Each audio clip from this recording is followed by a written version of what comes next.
so devalued and depreciated. The impact on the mental health of artists the streaming era is creating. I remember I saw James Blake was launching that platform Vault, where he was having artists put their catalogs unreleased up, and I saw a comment on it that was like, why would I pay $10 to one artist when I could pay $10 for all artists ever? And at the time I was like, that's so fried of a mentality, but like today it kind of hit me like how impacts the mental health of artists. People feel like that shit not worth $10. You know what I'm saying? It's heartbreaking, but it's hilarious at the same time. Like, not worth $10. Artists are already people that are predisposed to suicide.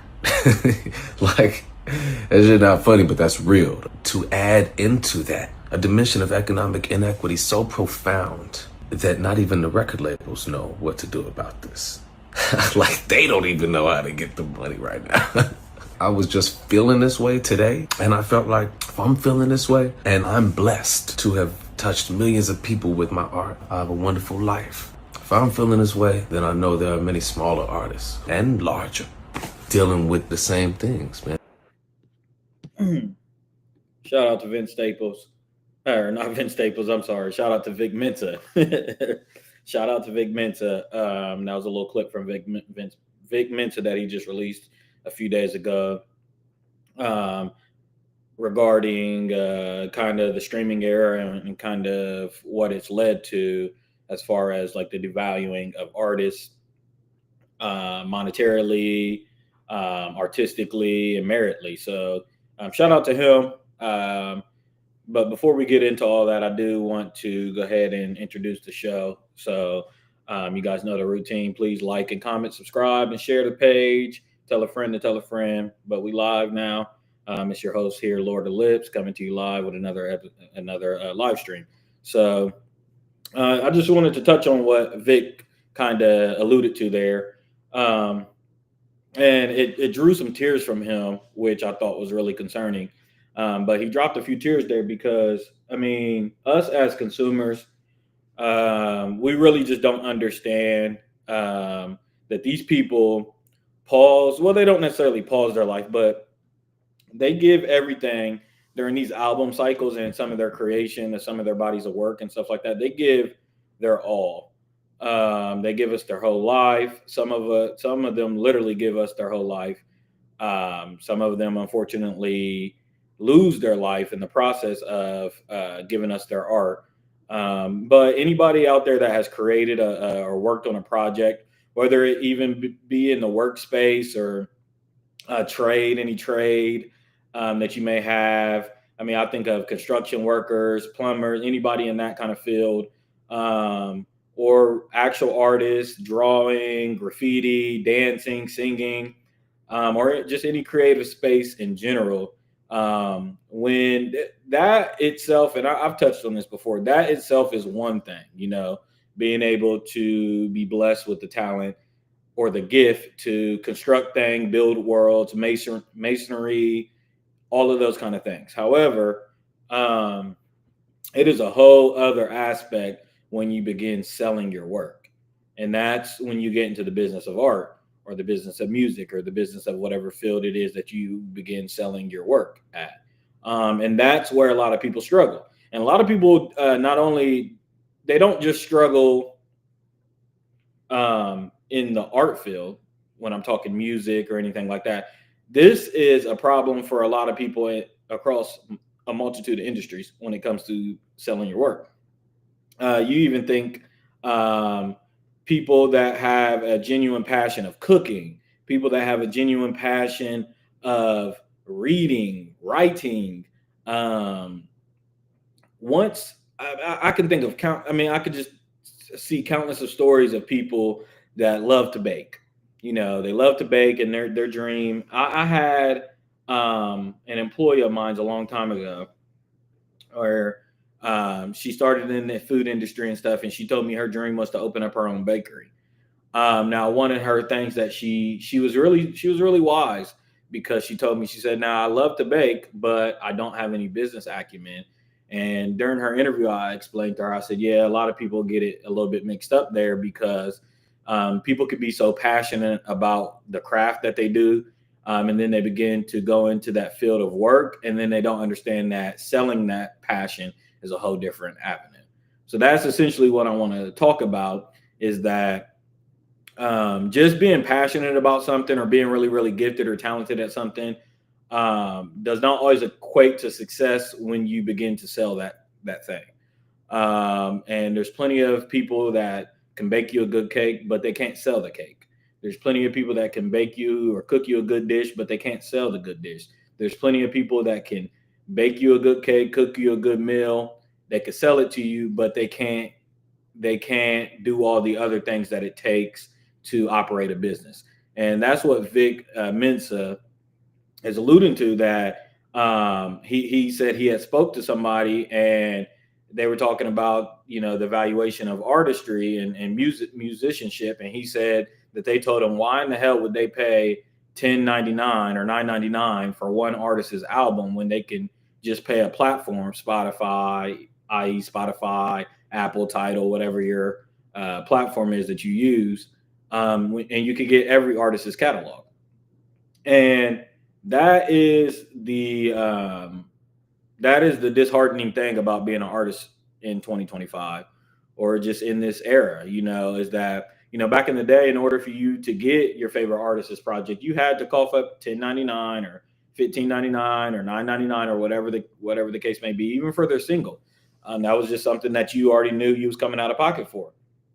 But today with streaming, it doesn't behoove you to do that when you are able to afford the luxury of getting these artists' whole catalog just for $9.99 itself. So yeah, shout out to Vic Mensa for highlighting that. It is something that needs to be discussed more. I mean, I know a lot of artists have that discussion. And what's really tricky and alarming about this thing is, as artists become more and more aware of the situation, which it's an ongoing situation. I can think of Prince off the top, who I'm going to find a clip of. Prince was totally against streaming. He was at the end of his life. Wink, wink. You guys can't see me behind these glasses. There's a lot of alleged.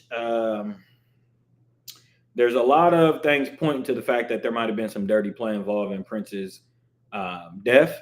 And if you guys remember, towards the end of Prince's life, he did not rock with streaming. He took all his music off of streaming platforms. He did not work with streaming companies, Apple, Spotify. He did not work with them at all. Now, he was trying to partner or do some work with Tidal at the time, because if you guys remember, that was a Jay-Z, that was a Black-owned platform, and Jay-Z was rolling that out and trying to get big Black artists and other big artists on board, so that way he can have competition. And when you get on Tidal, I think you still maintain your masters and you get a good split. Prince said that was the closest thing to fair usage, fair use for artists out there. So he was looking into working with Tidal at the time. However, I don't think it ended up coming to be. And Prince ended up dying before he was able to really work out a deal with Tidal. But my point being is that Prince was a torchbearer for this. Michael Jackson, I mean, just all the artists you guys can think of. Jay-Z, Kanye. We've seen Kanye's rants on this, and the list goes on and on and on and on and on of artists with this issue. So again, people that, as the artists begin to become more and more aware, because in the 70s, I mean, you think up from Sam Cooke on, Sam Cooke being a pioneer in this, who was murdered after, sticking his nose into places where people felt like he shouldn't have stuck his nose into, which was his God-given right, and he was all within his rights to do so, but he ended up dead. But on up from Sam Cooke, man, there was a lack of information out there, readily information out there to artists about these 360 deals and signing back contracts and masters and likeness and licensing deals and all this stuff. There was a real lack of information out there regarding that. So we got to be very fair to those artists that kind of came before us. But again, as artists continue to understand or have a better understanding on how these deals work and kind of stuff that you're signing yourself up to. They are going more independent. They're all going different routes and stuff like that. And that's why you see that the industry doesn't have such a stranglehold on artists like they once had. And also in terms, we got to remember that as technology advances, and this was one of the concerns last year, if you guys remember, they rolled out last year, this time last year, they were rolling out an artificial intelligence artist. He had pink hair. I can't remember exactly what it ended up not working, but don't think that I done disappeared and reappeared. What up, Vio? Yeah, shout out to Push and No Malice, man. Shout out to No Malice. Shout out to Clipse. We're gonna get into all that. But as artists continue to be more aware, as technology continues to advance, it is not only affecting the political sphere, the the labor sphere, but it's also not also Hollywood with movies, and we know that the writers went on strike a few years ago, and Hollywood's trying to make a comeback and a bounce back and stuff, but the movies were really trash in the mid 2020s, like 2021, 2022, and 2023. Those movies were really garbage. But it's also affecting the music industry. And they tried to roll out that artist, that AI artificial intelligence artist. And if you guys remember, a big crux of the beef last year was based around Drake's misusage of the Tupac AI vocals. And it took a lot of people, it kind of rubbed a lot of people the wrong way. So we also have to keep this in mind that as artists become more and more aware, the industry is going to pivot, and because this is a business at the end of the day, and their job is to protect their bottom line, and they don't really care about the integrity of the art and whose feelings is hurt. And that kind of segues me into the first topic that I want to touch, which is this no malice, this Clip situation, where, and I should have had this pulled up. I'm gonna get it pulled up right now. Pusha T, I think it was GQ. See if I can find this. I don't want AI mode. We was just talking about that. All right. So Pusha T or Clipse, as they begin their rollout to their long-awaited studio album, 15 years, 15-year wait. They're back together, and they released a fire single this past week, Ace Trumpets. And I think Shane kind of alluded to one of the lyrics there first. And I want to get into some of the lyrics here in a second, but first, let's talk about this. Let's talk about this GQ thing. All right, so let's see here. I don't care about that. Okay, there they are. Talk, love, and hate, and what rap's been missing. That's the Clipse there. Malice. Mainstream rap music has been something of a desert lately. I concede, and Pusha agrees, before implicitly throwing a rhetorical question back to me. Why is that? He has no answer to share himself. Maybe because for him and his older brother, the whys don't matter. At this particular moment, the lane is wide open for one of the genre's most beloved groups to deliver a reunion 16 years in the making and raise the standard as they always done. And we know we'll get Pharrell involved. Let's see here. But the summer, Malice and Pusha swear it's finally go time. Once you deliver and once you have done your part, you got to see how things fall in place, Malice says sagely. And a lot of times they fall in place better than you could have planned. Now, with the release of Disgusting first official single, Ace Trumpets, which it was, the self-proclaimed pioneers of coke rap are ready to rock and roll, are ready to roll out the white carpet, explain their delays and their recommitment to each other, and above all else, reaffirm why they are not to be doubted or fucked with. So in here, they get to, I don't know where it's at, but they get to kind of some things that have been going on. They also talk about the fact that they've had to be released from Def Jam due to this feature that is allegedly coming out between them on this new album, between them and Kendrick Lamar. I think we heard a preview of it a few months ago. It's called Whips, Whips and Chains, and UMG being in the lawsuit, the active current lawsuit going on between them and Lawbury Graham. They don't want anything potentially damaging their chances in this litigation that they're going through. So Def Jam asked them, Clipse and them, to either censor this Kendrick verse, which apparently does not have sneak disses on. I have been told, not told personally, but I have seen from industry insiders and music insiders and stuff like that, that is basically Dot's State of the Union. It's like a State of the Union. He's kind of like summarizing everything that's going on in the past year and stuff like that. But there's no direct like shots at Drake or anybody of sorts. It's just kind of like a grandiose summarization of what's happening. But as we talked about earlier, labels don't care. It's the optics that matter. They do not want the two niggas that beat Drake black and blue for the past few years, the past few summers, Pusha T and Kendrick on the same track. And this is what we've been waiting on. This is exactly what we've been waiting on the whole time. I mean, me. I love a good surgical summer.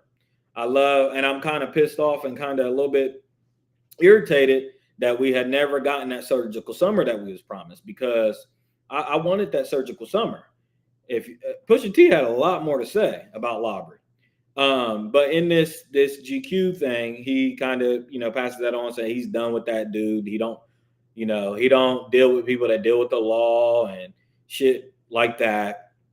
But also he don't even want to. He's not even entertaining that unless he decides to, because it's pretty much beneath him at this point.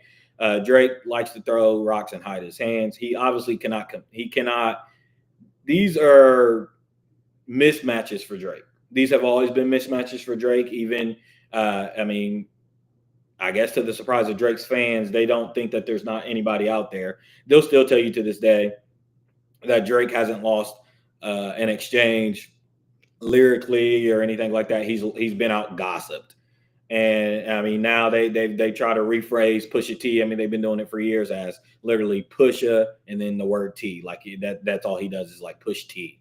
And I mean, it's so asinine. Did y'all hear Pusha T on this?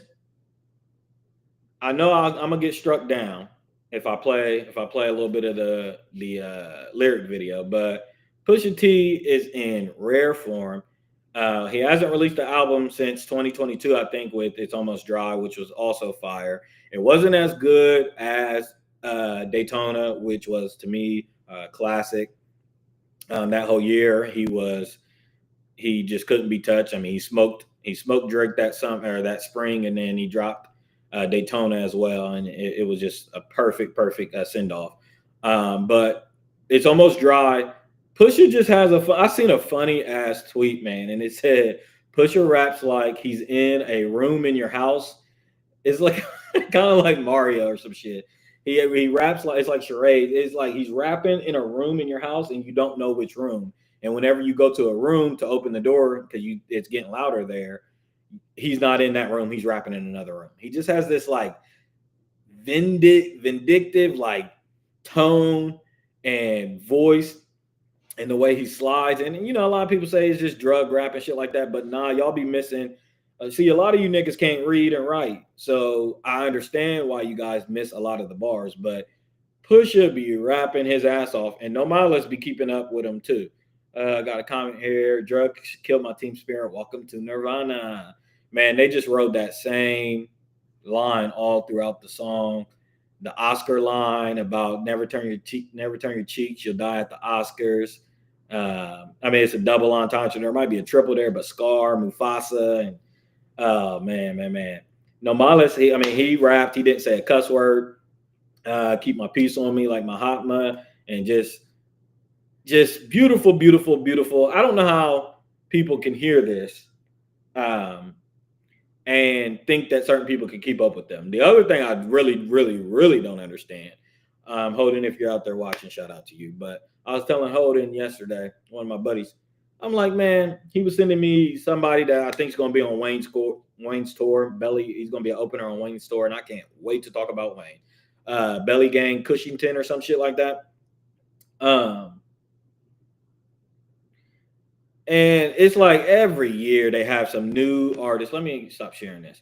Every year they got some new artists that they're trying to tell me about. And I'm like, can you pick a good artist that got some legs to stick around? A few years ago, it was Lil Baby for everybody. His album definitely came and went. And hey, Young Thug, you in the danger zone too. You in the danger zone. I seen you up there sitting with Mariah the Scientist, and they asking you about your album and shit like that. You don't want to give them a date. You talking about June 37th, and keep it up. Keep all this funny shit up, man. People, it ain't gonna be all good for you. You Atlanta, you down south rappers, y'all better understand that these runs come in 5 to 10 year spurts, and then it's a new cycle. It's just like the NBA and the NFL. There's new cycles and new things that we pattern ourselves after, and the culture gets patterned after. So y'all had y'all's time, but hey, Young Thug, you might want to slide your little record in right now before you end up like Lil Baby.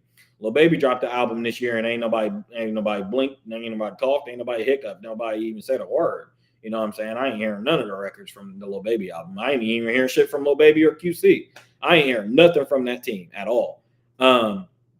But shit. Oh man, I was telling this clown to find an artist that's gonna stick around, that's gonna last you. I'm sick of y'all having a different artist every 2 to 3 years, every year.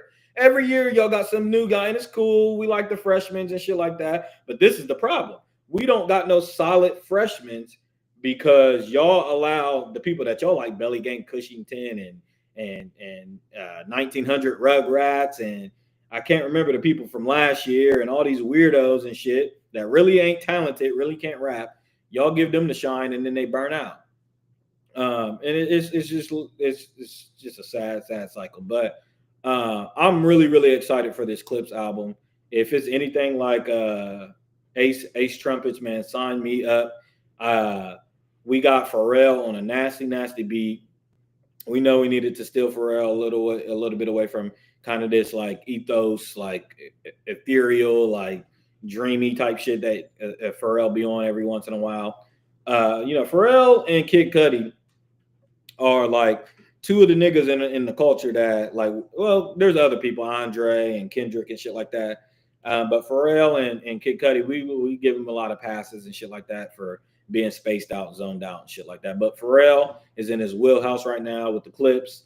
I'm really looking forward to this album. I think it drops July 11th. I want to say July 11th.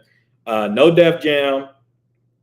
They have been picked up by The Rock. Shout out to Ho. And it's a sad thing. This is a seven figure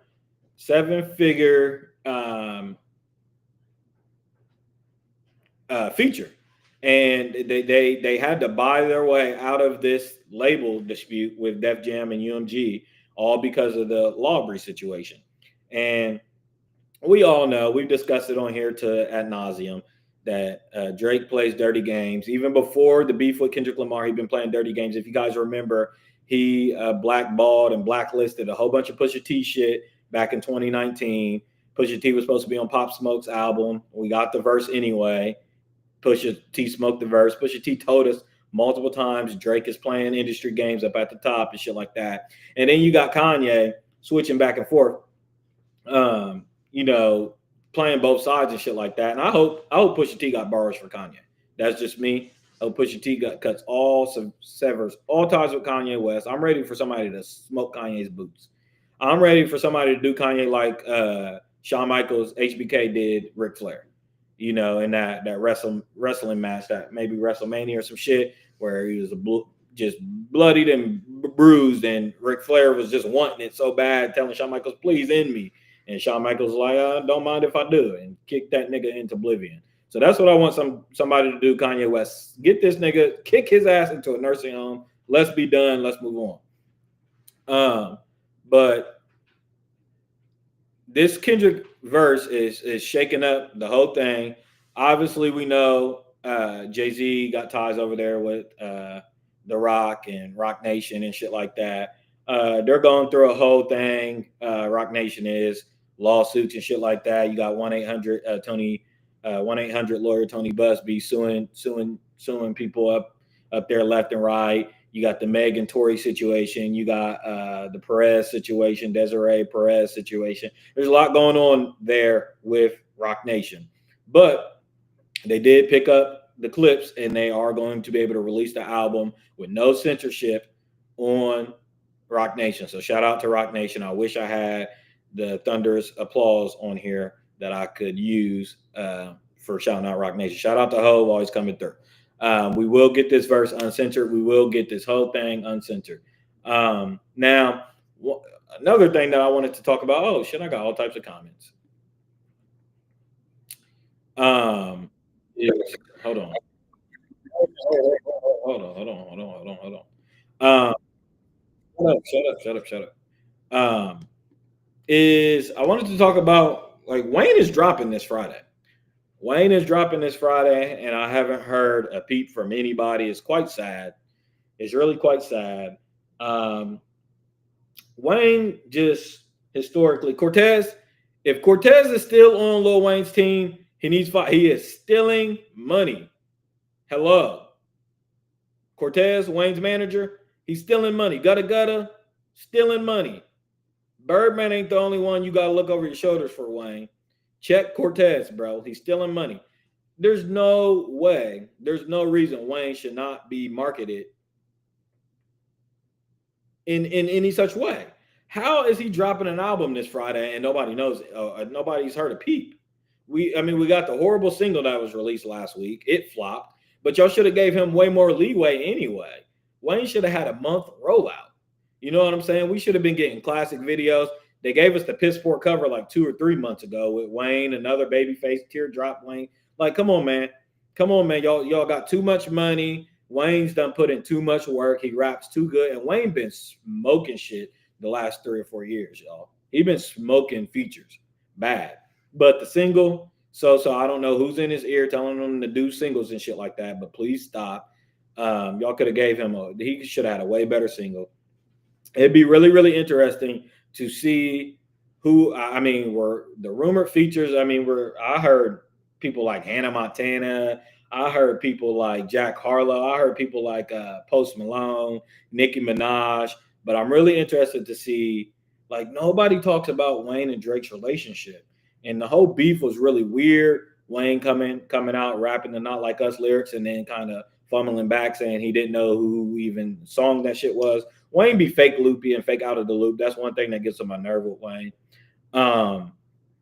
But I'll be really, really curious to see if there's a Drake feature or like a Nicki feature on there, or just really in general who Wayne is featuring on the album. Wayne historically and notoriously usually struggles a little bit with track listing and sequencing and shit like that. And then his features have been really sus lately.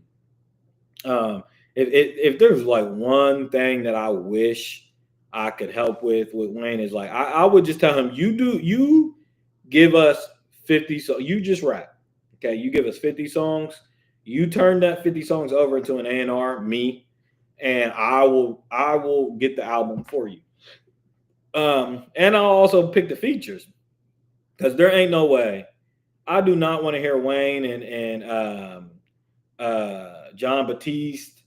I don't want to hear Wayne and Post Malone. I don't want to hear Wayne and Bruno Mars. Let's just be real about the shit, bro.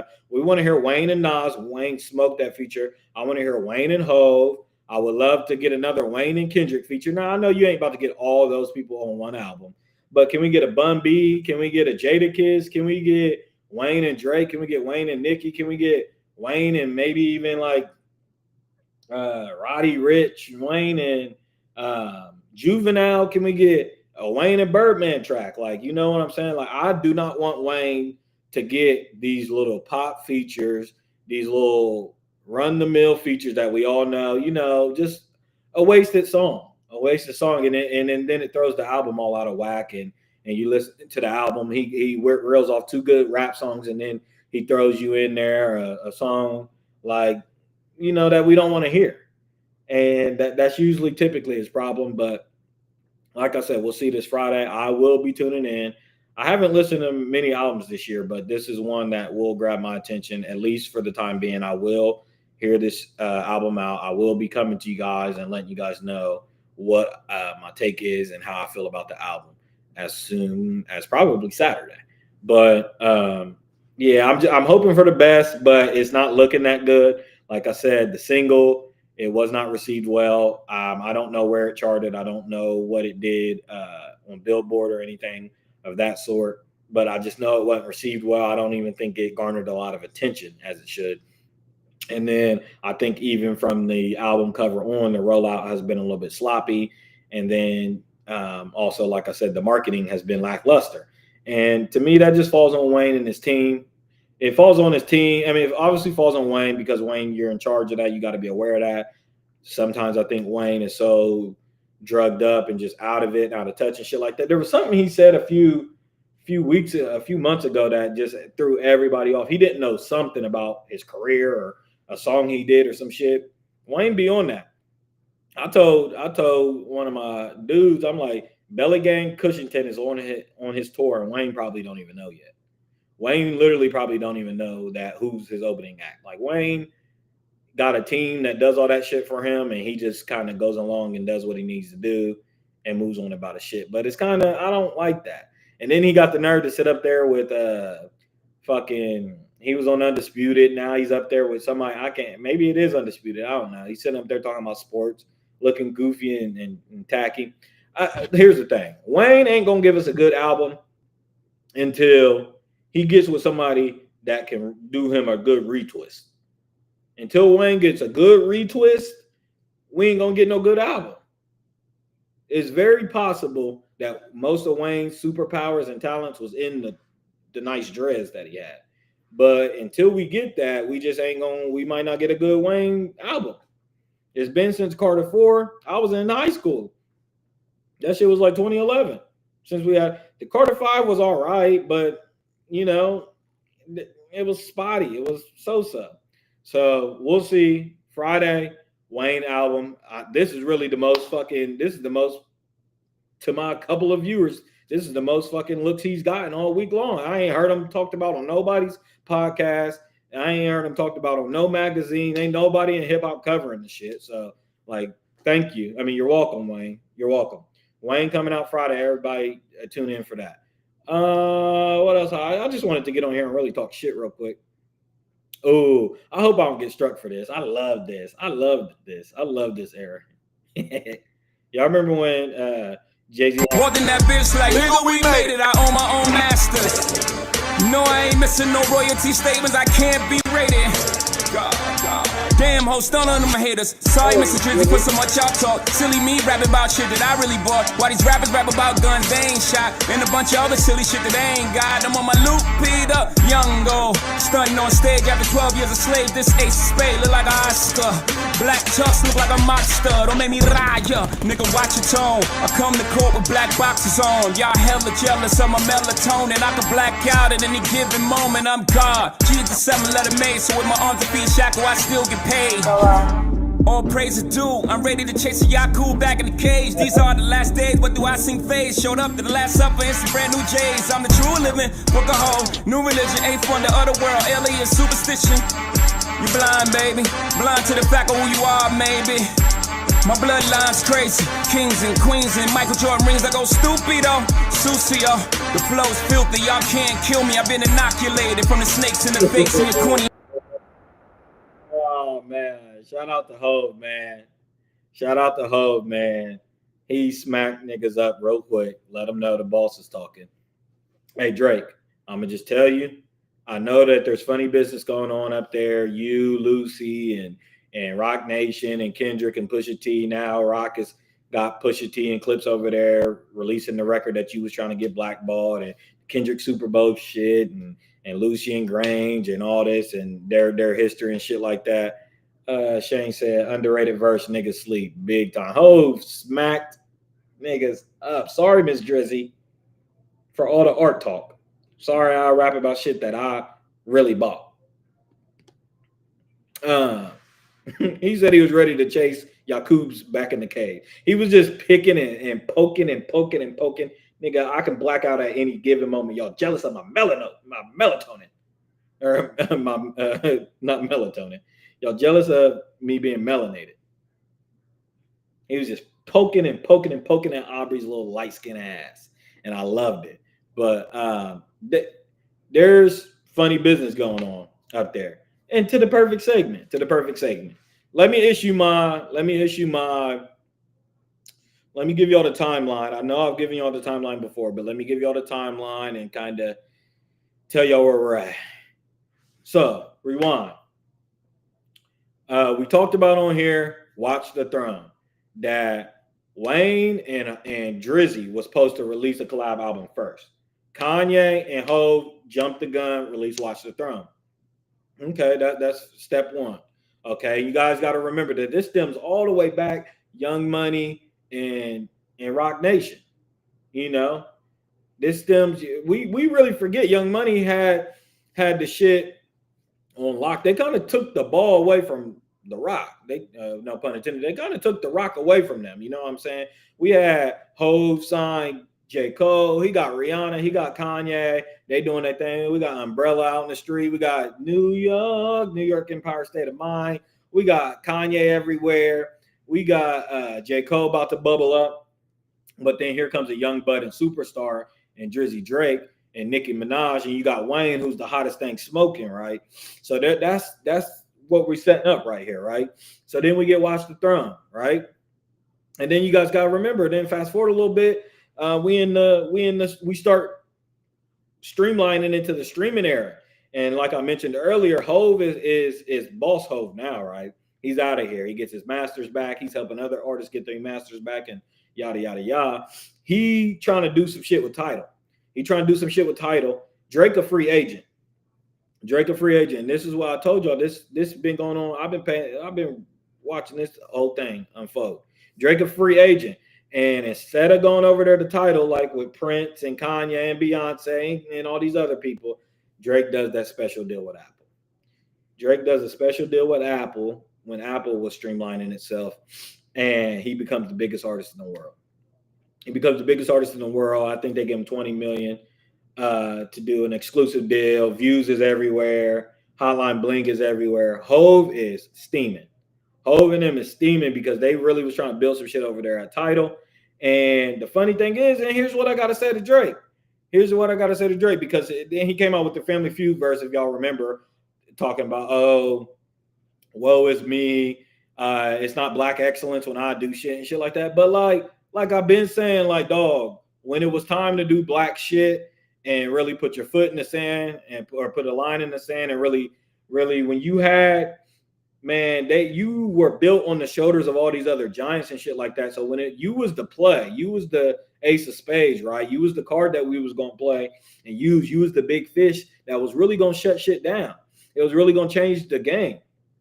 You know, Drake was really going to be able to change the game, signing over to Tidal and retaining his masters and shit like that. But nah, if you guys remember correctly, he didn't want to do that. He went over to UMG. He went over to Apple, and then he started talking shit to black artists. He's been talking shit to black artists for 10 plus years. He's been calling them slaves. He's been saying we don't want to hear Kendrick and his Harriet Tubman music. We don't want to hear Free the Slave music. Me and Lucci is Shaq and Kobe. I got $400 million. You niggas is beneath me. I can't even believe I'm talking to you guys. I got to hike down the mountain to talk to you niggas. Kanye West, please, nigga, get out of here. All types of I'll press the button. I'll do this and I'll do that. You made your bed, dog. You made your bed. Let me see if I can play this other verse. And it might be able to help us out a little bit. I'm going to continue this little rant here. Oh, of course. Where is it at? Whatever. I can't find it. Anyways, there's been big checker pieces going. And Hov ain't said nothing. Hov done gave him record. Hov ain't said nothing. Hov from the beginning on what was it? what was the song Gonna Thank Me Later, where Hov was giving Drake game, like, hey Drake, here's how they gonna come and get you. Here's how they go. Man, people been warning the clown the whole time. They've been warning the clown the whole time, but he liked the big red nose. He liked the shoes. He liked everything that the circus was providing him. He loves the clown attire. So here's what you get. Now, fast forward to 2024, everybody in the industry telling you do not engage. We hearing that UMG was telling you do not engage in this rap battle.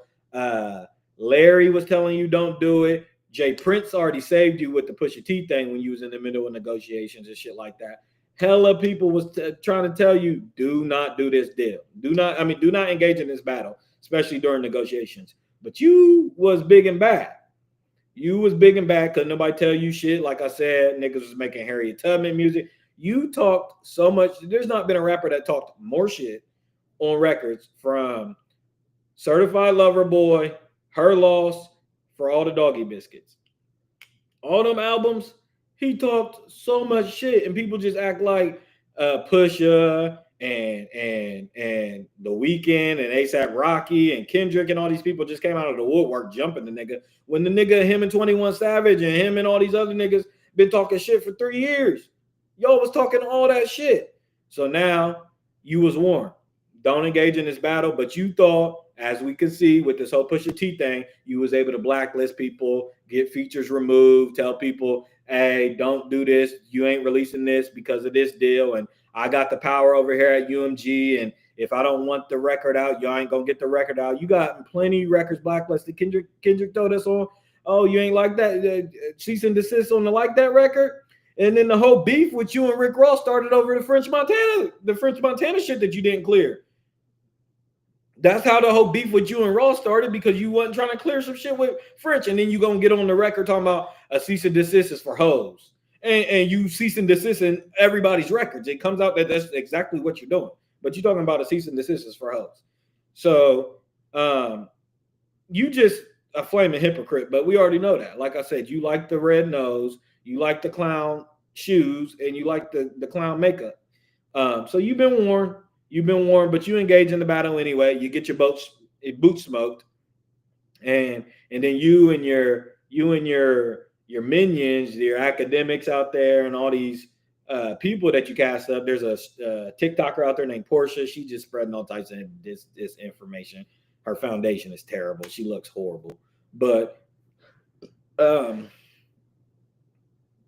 now you're trying to sue the label. You know what I'm saying? You doing all this shit. You suing Lucy. You suing Lucy because he didn't stop Kendrick from smoking your boots. And now you trying to act like they was trying to take your stock down and during renegotiations and shit, after you have been warned and warned and warned. And I just love that Pusha T. My whole point in all this is that, yes, y'all been acting like all year that Kendrick is some Terminator that's been sent out by Lucien Grange or by Jay-Z, not even knowing that those two things are two different conflicting things anyway. Lucy and Jay-Z don't get along, ain't got along ever. Jay-Z been smoking on Lucy Pack. I don't know if y'all ain't heard 444 or not, or the Apple Freestyle and all this shit that Hov been putting out, but him and Lucy ain't on the same page, okay? And the other thing, to be abundantly clear, is that Kendrick is not a UMG artist, guys. He owns his shit with PG Lane. He's doing a licensing deal with UMG, or distributing deal. Not even a licensing deal. He's distributing his music through UMG, but he can happily go ahead and distribute through Roc Nation. He could go distribute through Interscope. He could go do whatever. He could RCA, whoever, Warner, whatever he wants to do. He just distributed through Warner. And I also told you fuckers, I also had told you fuckers the summer of 2023, I think it was, Kendrick was already alluding to that he was about to smoke Drake's boots on America's Got a Problem remix with Beyonce. How's it go? Geeked up, choosing love, and I chose island. Please don't, Universal, please don't play Bossum. I'm a businessman doing asphalt. Truthfully, I'll be lying in my rap song. Because I always fair to mention I slap homie. His career ain't coming, no life insurance. That verse. America's Got a Problem.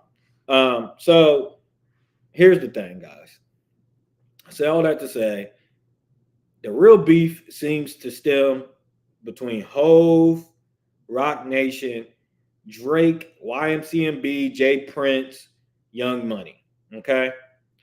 And what I got to say with that is chess, not checkers. Chess, not checkers. Hove been playing chess the whole time. Drake, you've been playing checkers, dog. You was $400 billion man. Like I said, you was talking all this shit. And Jay got verses and shit like that. Like, they still don't give you equity.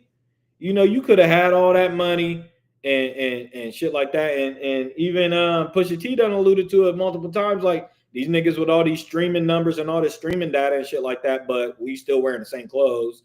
We still driving the same cars. We still got the same watches and fucking the same bitches. Somebody's lying. You can have your streaming numbers and shit like that, but the math ain't mathing. You know what I'm saying? The splits, something ain't going on right.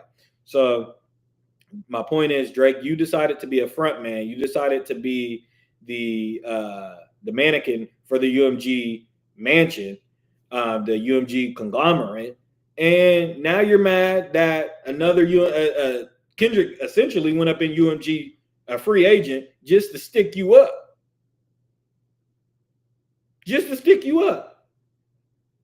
And now you're trying to sue and shit like that. So that's what I got for that.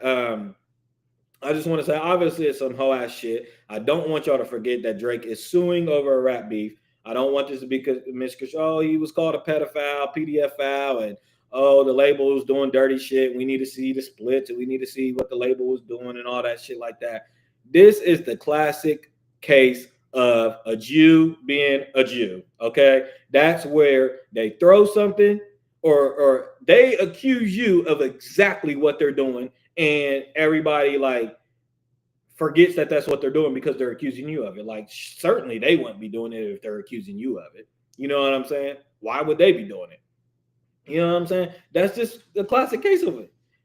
Drake is accusing Kendrick and UMG of everything that he's been doing. And he may be right because he's been doing it. He knows all the maneuvers and all the constraints of this UMG machine.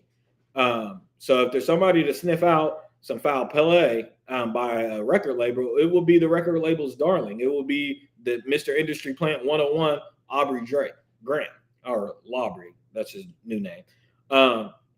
He don't stand a chance in this lawsuit. We don't care what comes out about the lawsuit. The point of the matter is, y'all shouldn't forget. Y'all shouldn't forget that this man is suing in a rap battle. And now we got censorship in rap, and we got the Clipse having to move, pay 7 figures to get out of this deal with Def Jam and UMG to move over to Rock Nation and release an album all over censorship. And this is the same man that sat up there, and when Young Thug was facing all this, the RICO case and all this YSL shit, he was writing the judge and shit like that. He talking about free to judge. Drake is a Fed, by the way. That's where this should start. Drake is a Fed. He's a Fed. Okay. But he was writing the judge and signing petitions and shit like that about usage of rap lyrics in the court of law. And here we are, 2 years later, and the man is taking them to court over the usage of rap lyrics. Pretty pathetic. Let's see what else we have here. I don't remember retweeting this. Addicted to the drama, Scorsese's baby daddy. Oh shit! Damn it!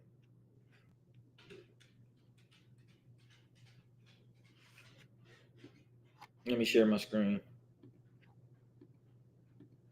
I was gonna talk about Pac, but not gonna happen. Oh, y'all wanna talk? Oh man, hold on. I do want to say shout out to Inside the NBA. Shout out to Inside the NBA. We did witness their last episode on TNT. They are supposed to switch over and go over to ESPN, but I'm really concerned with that. I don't think that that's going to pan out real well. Now, I know ESPN came out and said, why would they touch the show? They have no plans on touching the show. They've been trying to get Charles Barkley for over 2 decades and shit like that. They're not going to touch the most sought after person in sports media, which Charles is a gold mine, guys. Charles is a gold mine. He is so entertaining. But there is a thread out there on social media, especially on X, of all NBA inside the NBA's best moments. And God, man, you really forget this show had us in the palm of his hands for over 30 years, about 30 years, man. And it's an amazing show. I mean, even the addition of Shaq, even before Shaq, pre-Shaq, post-Shaq, it's just an incredible show. All the funny moments, man. I'm going through this thread of all their greatest moments, and I'm forgetting like 80% of some of the shit there. And I mean, it's a gold mine of hilarious content. I mean, some of the craziest shit you'll see on TV, man. And like I said, Charles Barkley, man, is just the golden standard for entertainment television. I really wish I had the thread there. Hold on. Chuck, but Chuck, you had a visceral reaction to this. It looked like me and Shaq had a baby. They gonna do, man. I just look like I quit. I gotta get. Hey, come on, man. What it look like, Chuck? Like me and you had a baby. God, they eat good in New Orleans. Word about Chico. I'm joking and I'm serious. What do you look like? Like, ooh, Shaq, we had a baby over the summer. Hey, you know what, Adam? Yeah. First of all, I'm concerned. But Chuck, you had a real shit. Zion, you're going out so terribly. Zion Williams is going out so terribly. I mean, he's about to let this bitch milk him for everything he's got. He's about to lose his NBA career. He's 7 years in and hasn't made the playoffs. He's clearly overweight. He's been overweight for years. I mean, Zion just can't get it together. Here's the one time that I genuinely wish Clutch Sports had stepped in. I wish Zion Williams signed to Clipse Sports early on.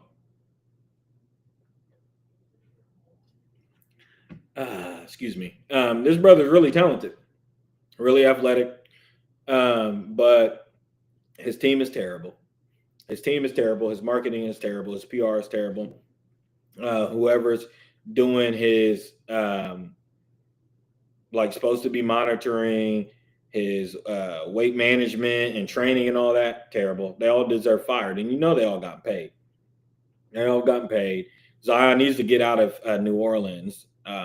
But more than that, the man can't keep his dick in his pants. I mean, he's going around fucking the most grotesque women. Like, I don't even understand me myself. I mean, I got my own kind of theory on what's up with Zion. It's almost like the man never got any attention in school. But I mean, you just wouldn't think that from a man, his size, his stature, and with his ability. You know what I'm saying? But like, somewhere along his journey, man, he skipped a few steps. I don't know if he maybe in elementary, like the tail end of elementary, or like right in middle school, he start going to like a Catholic school or some shit.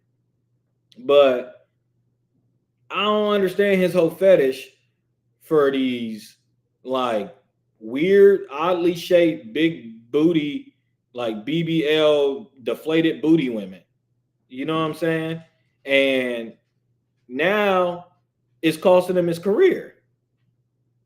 It's costing him his career. He ain't gonna recover from this. I mean, child support. I mean, she wants payments and shit. He's been dealing with this for 2 years, and there's women coming out left and right, and they all got the same stature. I really don't know what's up with the gentleman. I don't know if it's the voodoo curse down in New Orleans. That's why I say he need to get out New Orleans. I think Adam Silver, if you listening, please trade Karl Anthony Towns. No, Karl Anthony Towns don't need to go to New Orleans either. We don't need him who's already shaped like a woman. They saying he got big hips down in New Orleans eating too. But if there's some little package that somebody could put together to get Zion Williams out of New Orleans, and then if there's some curse out there that somebody can lift off of Zion so he could drop a few pounds, and some of these women that he's getting with, if he can get with just a normal, I'm shocked that the fucker just ain't got a regular white girl. You know what I'm saying? That's what I'm getting down to. I know a few niggas like him, but they usually get like with a nice little blonde. You know? But this ain't no different. I mean, I don't know how this story's gonna turn out, but like him and Travis Hunter's both on the same path, but at least Travis Hunter girl is fried too. I ain't gonna lie. But let me really show y'all. I really gotta find Zion's girl. Y'all, oh my goodness, this is unbelievable. Unbelievable. Zion Williams, Mariah Mills. I mean, it's atrocious.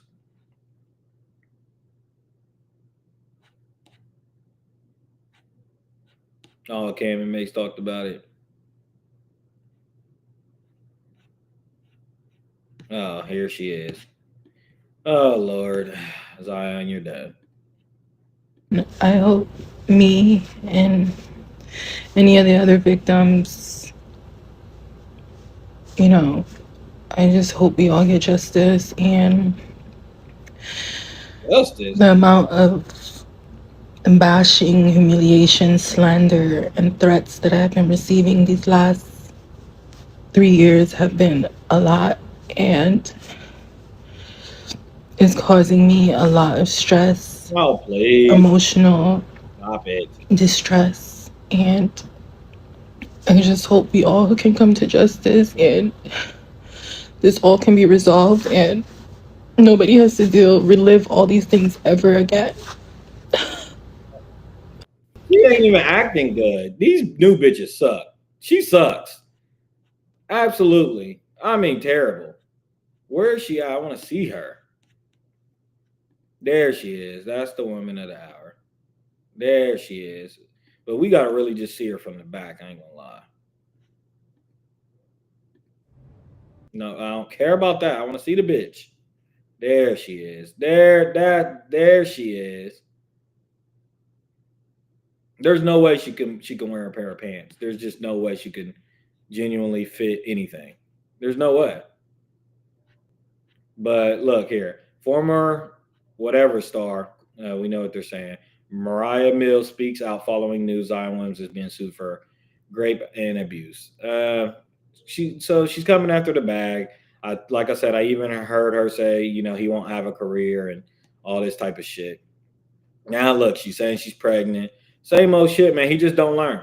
He just don't learn. And I don't feel sorry for the fucker. I don't feel sorry for any people in 2025 because, man, all our athletes done been through it. Mike Ty, all the black athletes done been through it. You got Jalen Green with Drea Michelle. It's the same cycle, man. We know the same bitches. We all sat together, held hands, and watched the Kardashians take down athlete and nigga after nigga. Look at Kanye West, nigga still ain't recovered. We ain't heard from Chris Humphries I don't even know if Chris Humphries is still alive.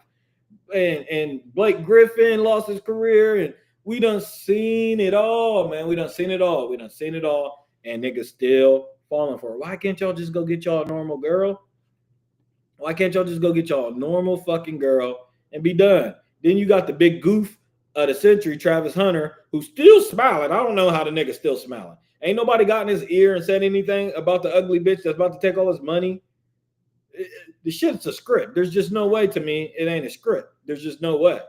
There's no way. There's not enough love in the world. You're not that enticed. She ain't put it on you that bad for you not to see the writing on the wall and everybody in the world warning you, which also fucking reminds me about Cardi B and Offset.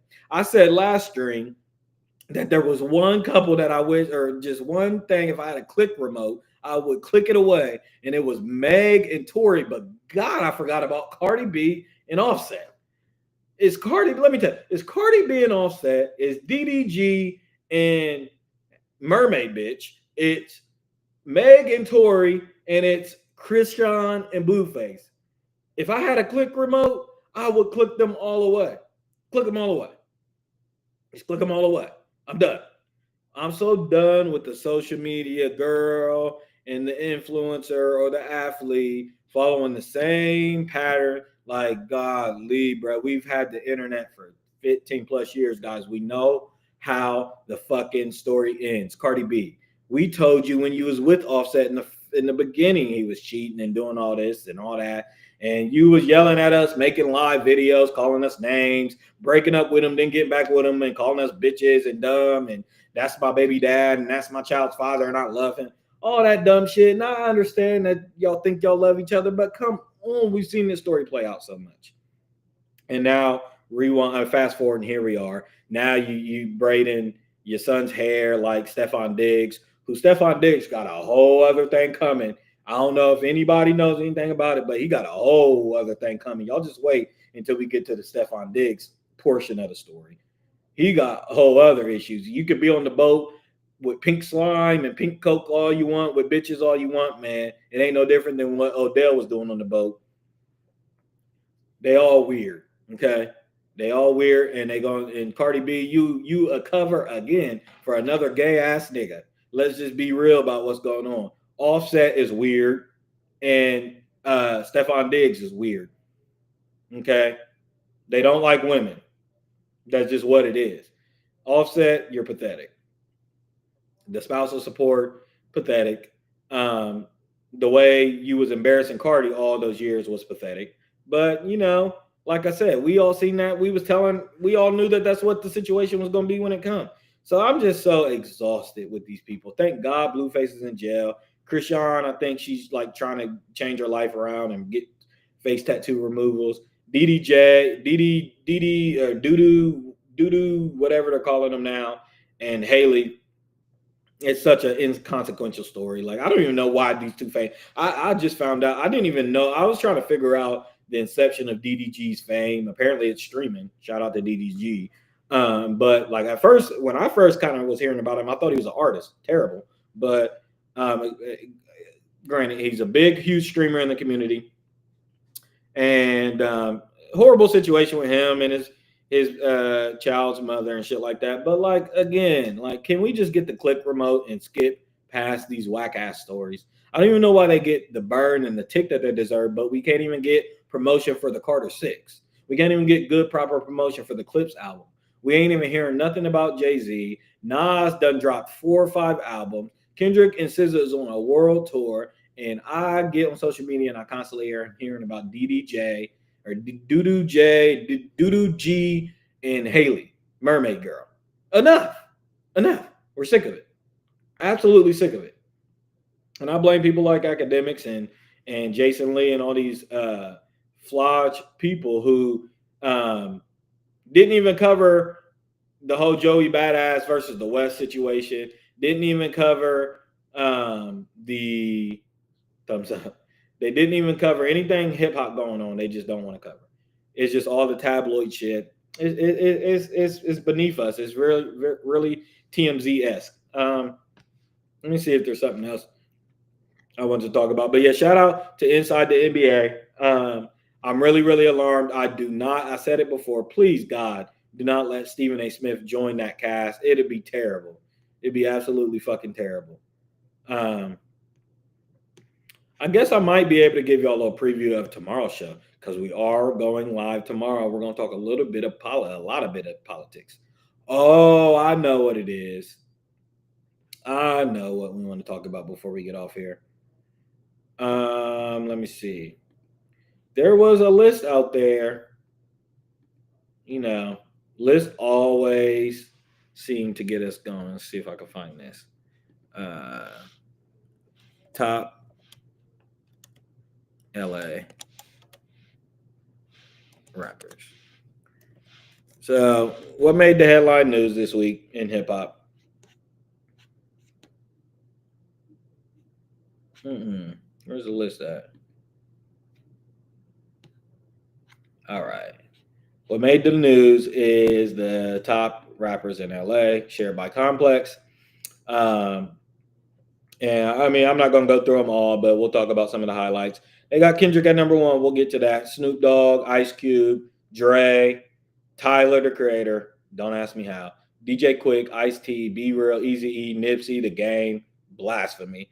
MCA, Corrupt, Exhibit, YG, Schoolboy, Dom Kennedy, Warren G, MC Ren, Earl, Vince, Draco the Ruler, Tyga, Doja Cat, Roddy Rich, J Rock, Razcast, WC Murs. I know the people I'm naming, I know a little bit. Coolio, Lady of Rage, Will I Am, Absol should not be that fucking. Oh my goodness. And Blueface, G Perico. I don't know how, but anyways, the game got a big issue with the list, as he should. The game is clearly a top 10 LA rapper. I mean, he carried that coast on his back for 10 years, man. Before Kendrick really kind of took the reins and shit like that, the game was holding it down over there.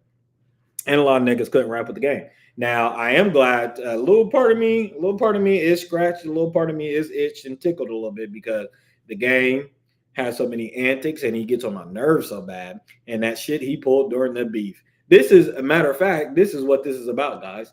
If you guys remember the Drake during the beef, the game wasn't riding with the West Coast like he should have been. So it's like, you know what? Maybe you ain't as LA as you think you are, nigga. And you ain't gonna get on our list, and that's what you get. So maybe there's a little bit of politics behind that. But I mean, I just think realistically, when it's all said and done, I don't think you can give me a real LA list without the game being top 10. I mean, to me, he's over Nipsey, and I know we love and respect Nipsey and shit like that, but he barely given us real bodies of work. He's not a better actual MC or lyricist or artist than the game. The game done giving us records. He done giving us features. He done giving us rap beefs, rap battles. He done giving us classic 2-3 classic albums. There's just no metric in which, to me, Nipsey should be ranked over the game. And Tyler, the Creator, I love him to death, and I know he's an alternative. And I guess if they talking about like pure artistry and stuff like that, you could make the case for Tyler. I wouldn't make the case for him being top 5, but he would definitely be top 10. Schoolboy's a little too low for my liking. I think he should be much higher on the list. He's given us classic project after classic project. Earl Sweatshirt, one of the greatest spitters there is. Draco the Ruler, Legend Out West. Warren G. And then on the other side, you got Absol far, far, far too low. Far too low. Now, you can make the case, besides outside of Control System, he hasn't given us like a real cohesive well-received body of work since then. But he's just too talented. Now, what made headlines is the omission of Tupac Shakur. So I'll throw it to you guys out there and you guys can comment in the chat. Do you guys consider Tupac an LA rappers list? Now, they did a lot of interviewing to people out in LA. Some people was saying, no, they don't. Some people were saying, hell yeah, he repped us for 8 years and he was repping us worldwide and he was repping us during the height of the East and West Coast thing. And there were some people out there, real shrewd, smart people out there that was alluding to the fact that Pac is a West Coast artist. He represented and claimed the Bay Area, which is not LA. And he's not particularly like a Los Angeles rapper. He's more like just a West Coast rapper, if you even want to categorize him that. As we all know, Pac is from the East Coast, Baltimore, New York, all that shit. And then when he was growing up in his teens, he moved out west and kind of got put on game. And there goes the story. But to me, it's kind of hard to not, unless I did not read the excerpt on this, unless they got some real good like qualifications that you must meet to be on this list. Even though I seen a video of a lady talking about somebody like Exhibit, who's from, I think Exhibit's from like New Jersey or some shit like that. And there's some other people on here that's not necessarily even from LA. But maybe, I guess one could make an argument that a lot of these artists on here, ever since we known them, ever since they've been popping off, they've been considered LA. Pac, like when you think Pac, when you think Me Against the World, when you think Tupacalypse, when you think Strictly for My Niggas and shit like that, you definitely don't think West Coast. You definitely don't think LA. So Pac did have a pre-LA era. And and he definitely had a post, like I moved to the West LA era. So you could make that case that that's what kind of omits him from the list. It's not necessarily about literally being from LA, but it's about like a lot of your catalog, a lot of what we know you as, a lot of your artistry, how you portray yourself, how you come across to people is strictly LA based. Pac does have multiple different eras where it's not even solely based in LA. We ain't even talking about digital underground or anything like that. So someone could make that case. But like I said, I'm hard pressed to have any LA list or West Coast list without Pac on it. And the question becomes, if Pac is being considered for the list, is Kendrick number one? Is Snoop number one? Where does this leave the ranking? I personally have no issue with Kendrick coming in at number one at this junction. I think Kendrick has solidified him as a top 3 to 5 MC, potentially GOAT status. Here's the funny thing is, like, Kendrick will release a body of work and then people will say it's great and all this, and then they would just, and then it's always like they move the goalpost for him. It's like, he got to just give us one more body of work. Then he releases Gen X, a pure West Coast album, slapper, streaming, Billboard history, records, tours, all this shit. And then it's like, then you sell people. If he gives us one more classic, it's always, if he gives us one more classic album, he'll be the GOAT.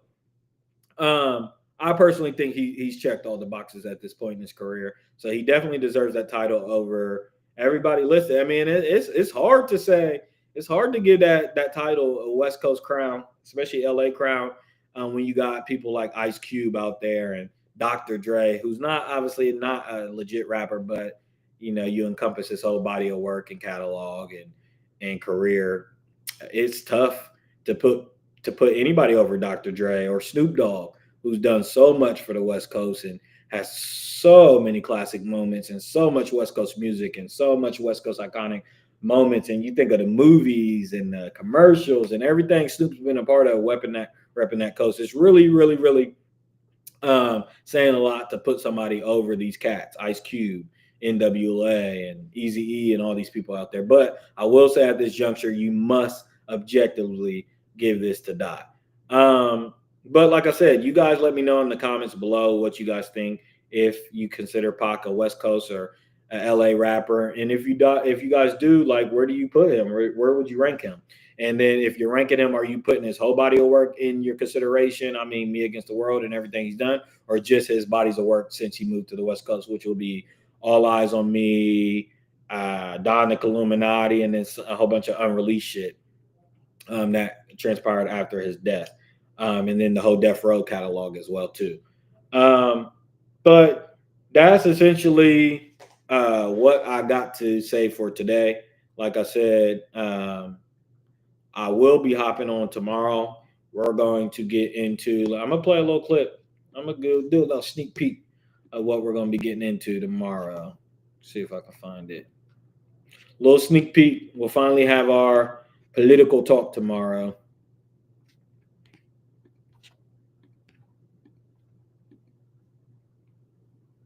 To disrupt and make the institutions we partner with the very best in the world, and when it's necessary, to scare enemies and on occasion kill them. I don't think in win-lose, I think in domination. This is a company built for bad times. Bad times mean strong finances internally. Bad times are very good for Palantir because we build products that are robust, that are built for danger. In Lord of the Rings, a Palantir stone is a magical object that allows its users to predict the future or to see what's going on in a remote location. It was originally created by the elves. It was meant to be used for good purposes. It is potentially a very dangerous technology. It is potentially a very dangerous technology. It's very powerful.